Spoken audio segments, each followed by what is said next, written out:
George Joseph joins in on the show. George, hi, morning. Congrats on a healthy quarter. What drove your profit growth and how have revenues shaped up? Good morning. Thank you very much. In fact, our Q3, the footfall has gone up by around 10%. That is around 70,000 more than last year.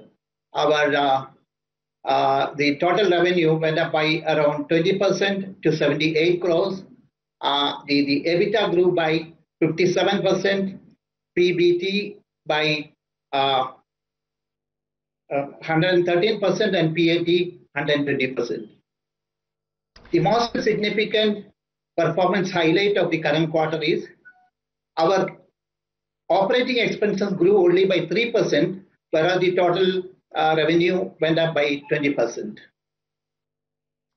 All right, Mr. Joseph, now, your amusement park revenues have been strong, but the resort revenues have come in flat. So how lucrative is this overall resort business for you? When can we see the overall revenues start growing? The resort is only contributing 4% of our total revenue. As you mentioned, as a resort, the footfall has been negative in the current year. That is on account of drying up of certain long stay which we had last year. So there are a lot of industries coming up in the area where we are located, and our marketing team is pitching for the long stay.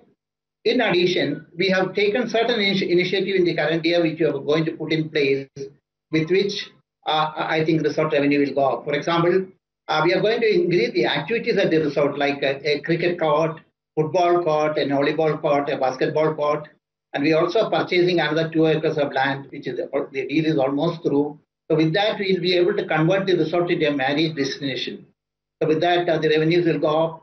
And we are also bringing out another product like a club membership.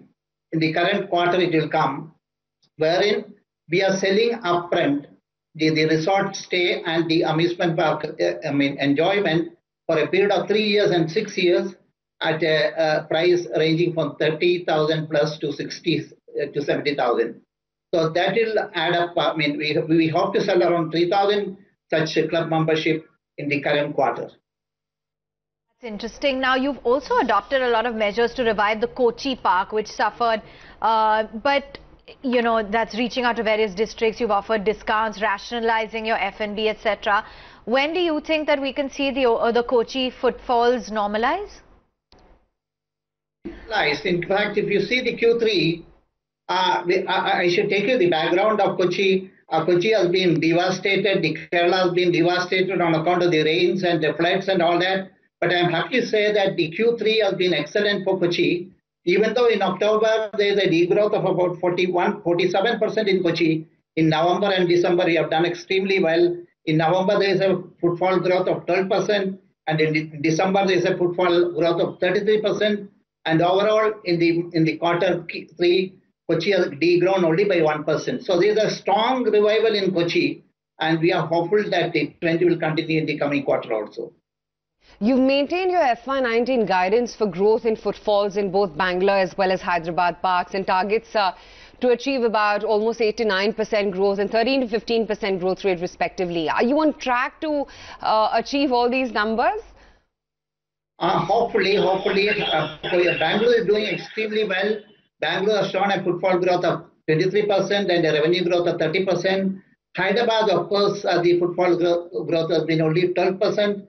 It is slightly less than our budget, but going forward, I think Bangalore and Hyderabad will definitely do well, and Kochi may not be able to reach the budgeted numbers on account of the 166,000 visitors we lost during the Q2. So definitely, we hope that the ultimate numbers at the end of the year will be as per expectation.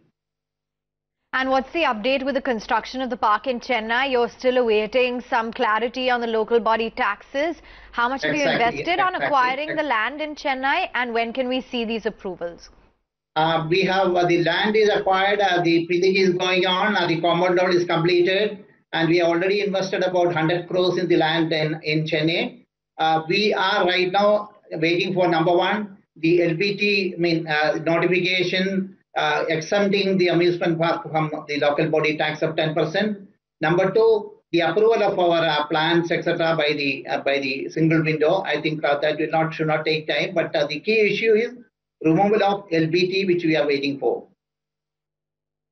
All right, we'll let you go on that note. Thanks very much for joining in, giving us clarity on the Kochi Park footfalls, your overall business as well as your margin picture going forward. That's Wonderla. It's been a fairly decent set of numbers. The stock, though, a tad tempered in today's trading session.